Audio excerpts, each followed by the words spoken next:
7ஆம் அதிகாரம் 1வது வசனம், 1 சாமுவேலின் புஸ்தகம். அப்படியே கீரியாத் யாரீமின் மனுஷர் வந்து கர்த்தருடைய பெட்டியை எடுத்து மேட்டின் மேல் இருக்கிற அபினதாபின் வீட்டிலே கொண்டு வந்து வைத்து கர்த்தருடைய பெட்டியை காக்கும்படிக்கு அவன் குமாரனாகிய எலியேசரை பரிசுத்தப்படுத்தினார்கள் அப்படின்னு இருக்கு. 2வது பெட்டி இப்போ எங்கே போகுது அப்படின்னு பார்த்தீங்கன்னா, பெலிஸ்தர் துரத்தி அமுச்சு விட்டான். ஐயோ, இந்த பெட்டி நமக்கு இனிமேல் இருக்க வேண்டாயா. இப்போ பெட்டி யார்கிட்ட வருது? சொந்த தேவ ஜனங்கிட்ட வருது. யாருக்கிட்ட? இஸ்ரவேலர்கிட்ட. இங்கே வாதை கிடையாது, இங்கே வாதை கிடையாது. இப்போ இயேசு கிறிஸ்து புறஜாதியார்கிட்ட போகும்போது பயங்கரமான மிராக்கிள்ஸ் நீங்கள் பார்த்தீங்கன்னு சொன்னால், புறஜாதியார் கலிலேயாவுக்கு போகும்போது அநேக அற்புதங்கள் நடக்குது, எல்லாம் பயங்கரமாக நடக்குது. ஆனால் இஸ்ரவேலுக்குள்ளே வரும்போது அங்கே பார்த்தீங்கன்னா, அங்கே வசனம் சொல்லுது, வாய் பேச முடியாதவரும் காது கேட்க முடியாதவருமான ஒரு மனுஷன் இருந்தார். அவனை பார்த்து கர்த்தர் பெருமூச்சு விட்டாராம். பெருமூச்சு விட்டு எப்பத்தா என்று சொல்லி அவனை சுகமாக்கினான். அதோடைய அர்த்தம் என்ன? ஏன் பெருமூச்சு விட்டார் அந்த இடத்துல? நீங்க கொஞ்சம் யோசித்து பாருங்க. லூக்கால அந்த வசனம் இருக்குது, எப்பத்தா என்று சொல்லி பெருமூச்சு விட்டு. ஏன் பெருமூச்சு விட்டு அந்த வசனம் இருக்குது பாருங்க. புறஜாதியார்கிட்ட இவ்வளோ பெரியதான மாற்றம். புறஜாதியார்லாம் திரளாக ரட்சிக்கப்படுறாங்க. ஜனங்க வசனம் கேட்க வராங்க. கலிலேயாவில் இருக்கிறவங்களை பற்றி வசனம் சொல்லுது, இருளில் இருக்கிற ஜனங்கள் பெரிய வெளிச்சத்தை கண்டார்கள். அவனுக்கு லைட் வருது, மகிமை வருது, கர்த்தருடையதான அந்த காரியங்கள்லாம் அவனுக்கு வெளிப்பாடாக வருது. ஆனால் சொந்த இஸ்ரவேலுக்குள்ள, யூதர்களுக்குள்ள ஒரு மாற்றமும் இல்லை, ஒன்றும் கிடையாது. இயேசு உள்ள இருக்கிறாரு, பெட்டி சும்மா இருக்கு, அவர் சும்மா இருக்காரு. வசனம் சொல்லுது, அவர்கள் அவரை விசுவாசியாதபடியினாலே அவரால் அங்கே அநேக அற்புதங்களை செய்யக்கூடாமல் போயிற்று. ஆனால் புறஜாதியார்கிட்ட போனால் வசனம் சொல்லுது, ரா முழுவதும் அற்புதங்களை செய்து கொண்டிருந்தார். அதிகாலையில் ஜனங்கள் அவரை தேடி வந்தார்கள். அவர் சொல்றாரு, நம்ம சாப்பிடும்படி அக்கறைக்கு போவோம். சாப்பிட்றதுக்கு கூட அவரை உடல அவ்வளோ பிஸி. இவர் அக்கறைக்கு போனால் அங்கேயே வந்துட்டான். வசனம் சொல்லுது, அவர்களை பார்த்து அவர் மனதுருகி, என் மந்தையில் சேராத இன்னும் நிறைய ஆடுகள் இருக்குதுப்பா அப்படிங்கிறார். ஒரு வீட்டுக்குள்ள போய் இயேசு மறைஞ்சிருக்கிறார். வசனம் சொல்லுது, அவர் மறைந்திருந்தார்னு. அந்த கானானிய ஸ்திரீ அவரை தேடி கண்டுபிடித்தாள்னு இருக்கு. அவரால் மறைந்திருக்க கூடாது போயிற்று. ஒரு புறஜாதியார் தேடி கண்டுபிடிச்சிட்டான் இயேசுவை. அப்படி தேடி ஓடி வரான். அற்புதம் நடக்குது. 100க்கு அதிபதி வீட்டில் ஒரு அற்புதம் நடக்குது. வேலைக்காரனுக்கு ஒரு அற்புதம் நடக்குது. மரித்த பெண் உயிரோட எழும்புது. எல்லாம் நடக்குது. இங்கே ஒன்றுமே நடக்கல, சும்மாவே இருக்கு. இயேசு பெருமூச்சு விட்டுறாரு. அந்த எல்லைக்குள்ளே வந்தோடனே, இஸ்ரவேல் எல்லைக்குள்ளே வந்து பெருமூச்சு விட்டு ஒரு வார்த்தை சொல்கிறாரு, எப்பத்தா திறப்பாயாக. தயவு செஞ்சு வாங்கன்னு திறக்கட்டும் இஸ்ரவேலே, வாங்க காது திறக்கட்டும் இஸ்ரவேலே. எல்லாவனுக்கும் திறக்குது. நான் வந்தது உனக்கு, அவனுக்கெல்லாம் திறக்குது, உனக்கு திறக்க மாட்டேங்குது. இன்னைக்கு அதுதான் பெரிய விஷயம். இன்னைக்கு வெளியே எத்தனையோ புறஜாதியார் மத்தியில் நடக்கிற அற்புத அடையாளங்கள் சபைக்குள்ளே நடக்கல. சபைக்குள்ள பெட்டி சும்மா இருக்கு. பெரிய அற்புதத்தை கர்த்தரால சபைக்குள்ள செய்ய முடியல. வசனம் சொல்லுது, அவர்கள் ஒருமனப்பட்டு கூடி வரும்போது அங்கே பரிசுத்த ஆவியானவர் இறங்கினார், எழுப்புதல் உண்டாயிற்று. அங்க 2 பேர் 3 பேர் என் நாமத்தில் கூடுனீங்கன்னா அங்க வருவேன். இன்னைக்கு ஒவ்வொரு சபைக்குள்ளேயும் கூடி வரோமே. ஆனா இன்னைக்கு ஏன் புறஜாதியார் மத்தியில் நடக்கிற ஒரு பெரிய மாற்றம், எழுப்புதல் ஏன் சபைக்குள்ள வரல? சபை அப்படியே இருக்கு. சபைக்குள்ள ஒரு விதமான எழுப்புதலும் கிடையாது. ஜனங்களுக்குள்ள வசனத்துக்குள்ள ஒரு மாற்றம் இருக்குதா? இல்லை. ஜனங்கள் ஏதாவது ஆவிக்குரிய வாழ்க்கையில் வளர்ச்சி அடைஞ்சிருக்கிறாங்களா? இல்லை. நான் சொல்றது பெரும்பான்மையான சபைகள், ஒரு சில சபைகள்ல இருக்கு. இன்னைக்கு ஜனங்க எப்படி உட்காந்துருக்காங்க? அப்படியே இருக்கு. 10 வருஷம் 20 வருஷம் 25 வருஷம் பெட்டி சும்மா கிடக்கு சபைக்குள்ள. அங்க பாருங்க, எத்தனை வருஷம் பெட்டி இருந்துச்சு? 7ஆம் அதிகாரம் 1-2 வசனம், 2வது வசனம். பெட்டி கீரியாத் யாரீமிலே அநேக நாள் தங்கி இருந்தது. 20 வருஷம் அங்கே இருந்தது. 20 வருஷம் இருந்திருக்குங்க. ஒரு காரியம் கூட நடக்கல அந்த ஊர்ல. ஒன்று கூட நடக்கல. ஒரு மாற்றம் கிடையாது. பெலிஸ்தர் பாலத்தில் 7 மாசம் தான் இருந்துச்சு. ஒரு நாளும் அற்புதம், ஒரு நாளும் கலக்கம், ஒவ்வொரு நாளும் மாற்றம். ஜனங்க ஓடி ஒளிறான். பெட்டியோடைய பவர். அதே பெட்டி இங்கே வருது. 20 வருஷம் சும்மா இருக்குது, ஒன்றும் கிடையாது, அப்படியே கிடக்குது. மந்தமா இருக்கு. நிறைய மந்தமான பெட்டி கிடக்கு இன்னைக்கு. வசனம் அதை விட கொடுமை என்ன தெரியுமா? 20 வருஷம் அவன் ஊர்ல தான் பெட்டி இருக்குது. ஜனங்க என்ன பண்ணாங்க பாருங்க. அதே வசனத்துல, இஸ்ரவேல் குடும்பத்தார் எல்லாரும் கர்த்தரை நினைத்து புலம்பி கொண்டிருந்தாங்களாம். ஐயோ கர்த்தர் இல்லையே, எங்க கூட கர்த்தர் இல்லையே, புலம்புறான்.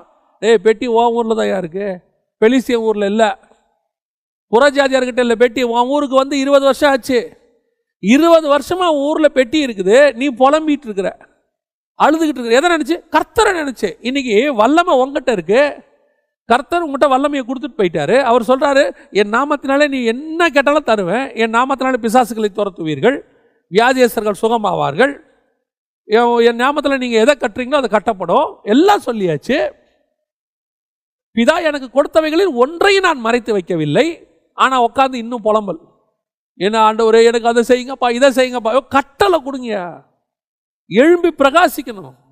பெட்டி உங்ககிட்ட தான் இருக்கு. இப்ப உங்ககிட்ட எல்லாத்தையும் கொடுத்துட்டு போயிட்டு இப்போ அவர் எப்படி சார் யோசித்து பாருங்க. இப்போ ஒரு இடத்துக்கு நீங்கள் போகிறீங்க, அந்த நுழைவாயிலுக்கு தேவையான பாஸு, அதுக்கான வீசா எல்லாம் கொடுத்தாச்சு, ஸ்டாம்ப் பண்ணி கொடுத்தாச்சு, உங்களுக்கு காலிங் லெட்டர் கொடுத்தாச்சு, எல்லாம் கொடுத்தாச்சு. அதை கொண்டு போய் காட்டினா அவங்க உங்களை உள்ளே விட்டுருவாங்க.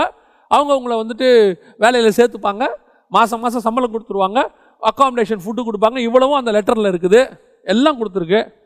அந்த லெட்டரை கொண்டு போய் வச்சுக்கிட்டு அந்த ஆஃபீஸருக்கு ஒரு 10 அடிக்கு முன்னாடி நின்றுக்கிட்டு நான் எப்படி இந்த இடத்துக்குள்ளே போவேன்? அவங்க எல்லாரையும் கேள்வி கேட்குறாங்க. அவங்க என்ன கேட்டாங்க, நான் என்ன பண்ணுவேன், என்ன பதில் சொல்லுவேன், நான் எப்படி போவேன்னு அழுதுகிட்டு இருந்தா உங்களுக்கு லெட்டர் கொடுத்தவன் என்ன சொல்லுவான்?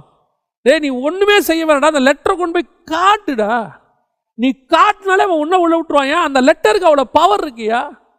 பிரதமர் ஆஃபீஸ்லேருந்து ஒரு லெட்டர் வருதுன்னா, முதலமைச்சர் ஆஃபீஸுக்கு வருதுன்னா, அந்த லெட்டருக்கு ஒரு பவர் இருக்கு. ஒருத்தரும் ஒன்றும் செய்ய முடியாது, அவ்வளோதான். அந்த லெட்டர் வந்தால் வந்தது தான். ஏன்னா அது உள்ள பிரதமருடைய ஸ்டாம்ப் இருக்கு, சர்வ வல்லமை உள்ளவருடைய ஸ்டாம்ப் உன் மேலே இருக்கியா, முத்திரை உன் மேலே இருக்கு, பரிசுத்த ஆவியாகிய முத்திரை இருக்கு. அவருடைய சர்வ உலகத்தையுமே அடக்கி ஆளக்கூடியதான நாமம் உன் கையில் இருக்கு. காற்றையும் கடலையும் அடக்கிற நாமம் உன் கையில் இருக்கு. வெறும் கோலை கையில் வச்சுக்கிட்டு, கோலில் வல்லமையை வச்சுக்கிட்டு ஒருத்த கடலையே பிளந்துட்டாயா? கடல் மேல நடந்தவர் உன் கூட இருக்கிறாரு, நீ என்ன பண்ணிட்டு இருக்கிற?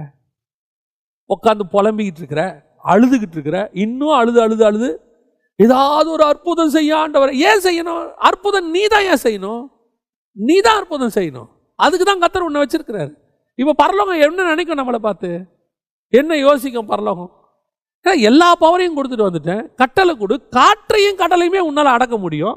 பெட்டி உங்ககிட்ட தான் இருக்குது. 20 வருஷமா 2000 வருஷமா பெட்டியை கையில் வச்சுக்கிட்டு புலம்பிக்கிட்டு இருக்கிறாங்களாம் கர்த்தரை நினைத்து.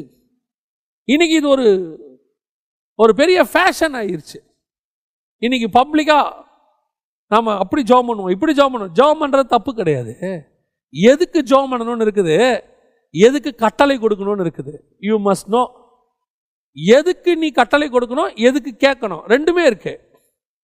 இப்போ நீங்க ஸ்டூடெண்ட் கிட்ட கட்டளை கொடுப்பீங்க, உங்களுக்கு மேல இருக்கிற அதிகாரி கிட்ட விண்ணப்பம் பண்ணுவீங்க. ரிக்வெஸ்டேஷன் வேற, ஆர்டர் வேற. ஆர்டர் கொடுக்குற இடத்துல ரெக்வெஸ்ட் பண்ணக்கூடாது, ரெக்வெஸ்ட் பண்ண வேண்டிய இடத்துல ஆர்டர் கொடுக்கக்கூடாது. இன்னைக்கு கர்த்தர் நம்மகிட்ட எல்லாத்தையும் கொடுத்துட்டு போயிருக்கும் போது நம்மகிட்ட ஆர்டரை கையில் கொடுத்துட்டு போயிருக்காரு. இந்த ஆர்டரை யூஸ் பண்ணு. பாருங்க, கோலை வச்சுக்கிட்டு கையில் மோசே போகும்போது கர்த்தர் சொல்ற வார்த்தையை நல்லா கவனிங்க. ஆண்டவர் சொல்றாரு, இன்னும் நீ என்ன எங்கிட்ட பேசிக்கிட்டு இருக்கிறேங்கிறாரு. அந்த வார்த்தையை கர்த்தர் அழகா ஒரு வார்த்தை சொல்றார். யாத்திராகமத்தில் வந்து ஆண்டவரை கேட்பான், ஆண்டவரே இந்த ஜனங்களுக்கு நான் என்ன செய்வேன், இவங்க வந்து இப்படி செய்யும் போது நான் என்ன பண்ணுவேன்னு கேட்டபோது, அப்பொழுது கர்த்தர் மோசையை பார்த்து சொல்றாரு. யாத்திராகமத்தின் புஸ்தகம் 15வது வசனம், அந்த வார்த்தையை கவனிங்க. அப்பொழுது கர்த்தர் மோசையை நோக்கி, நீ என்னிடத்தில் முறையிடுகிறது என்ன, புறப்பட்டு போங்கள், உன் கோலை ஓங்கி உன் கையை சமுத்திரத்தின் மேல் நீட்டியோ. கோல்ல பவர் இருக்கியா? அதான் நான் எல்லாத்தையும் கொடுத்துட்டேன், எங்கிட்ட வந்து முறையிட்டுக்கிட்டு இருக்கிறேன் நீன்னு கேட்கிறாரு. அங்கேயே முறையிட்டுக்கிட்டு இருக்கிறத கேட்கும் போது இங்க உடன்படிக்கை பெட்டியை வச்சுக்கிட்டு இவங்க என்ன பண்றாங்களா, அழுது புலம்பினார்கள் கர்த்தரை நினைத்து. இன்னைக்கு அதே தான் நடக்குது சபைக்குள்ள. அழுது புலம்புதல். எதுக்கு புலம்பணும், எதுக்கு அழணும்னு ஒன்று இருக்குது. அதுக்கு அழணும், அதுக்கு புலம்பணும், கண்டிப்பா அதுக்கு செய்யணும்.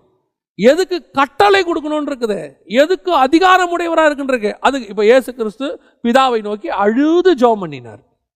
கரெக்ட் தானே? கெத்சமனேல கரெக்ட், அழுது ஜெபம் பண்ணினார்.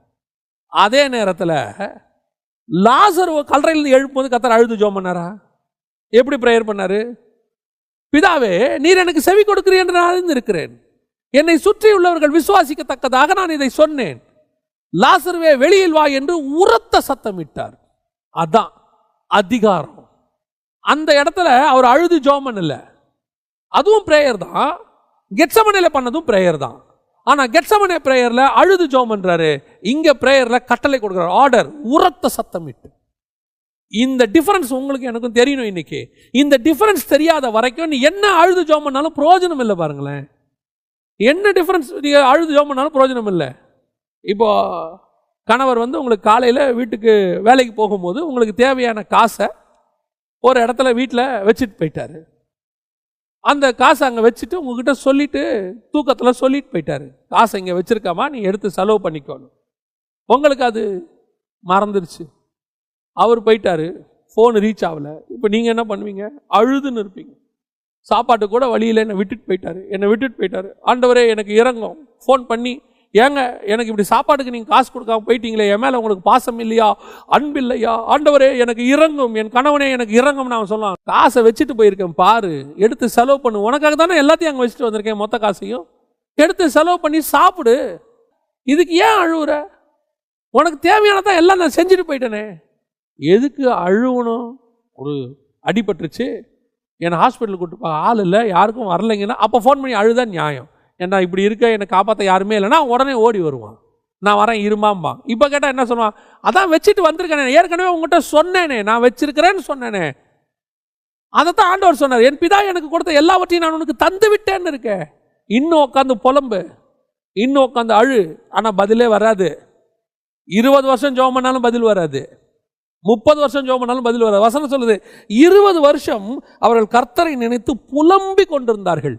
பெட்டியை கையில் வச்சுக்கிட்டு புலம்பிட்டு இருக்கிற, கர்த்தர் கொடுத்த வல்லமையை வச்சுட்டு புலம்பிட்டு இருக்கிற, அதிகாரத்தோடு கூட அத்தாரிட்டியை கர்த்தர் கையில் கொடுத்துருக்கிறாரு. டேக் யுவர் அத்தாரிட்டி, உன்னுடைய கர்த்தர் கொடுத்த அத்தாரிட்டியை எடு. ரெண்டாவது, இன்னைக்கு இப்படி ஒரு கூட்டம் சபையில் உட்காந்துருக்கு, பெட்டியை சும்மா வச்சுக்கிட்டு, எல்லா வல்லமையும் வச்சுக்கிட்டு, எல்லா கர்த்தர் கொடுத்ததையும் வச்சுக்கிட்டு அப்படியே சும்மா மந்தமாகவே உட்காந்துருக்கோம். பெட்டி உங்ககிட்ட தான் இருக்கு, அழுது புலம்பாதீங்க, தைரியமா அத்தாரிட்டியோட கட்டளை கொடுங்க. கர்த்தர் சொல்றாரு, நீ கொடு, என்ன நடக்குதுன்னு பாரு.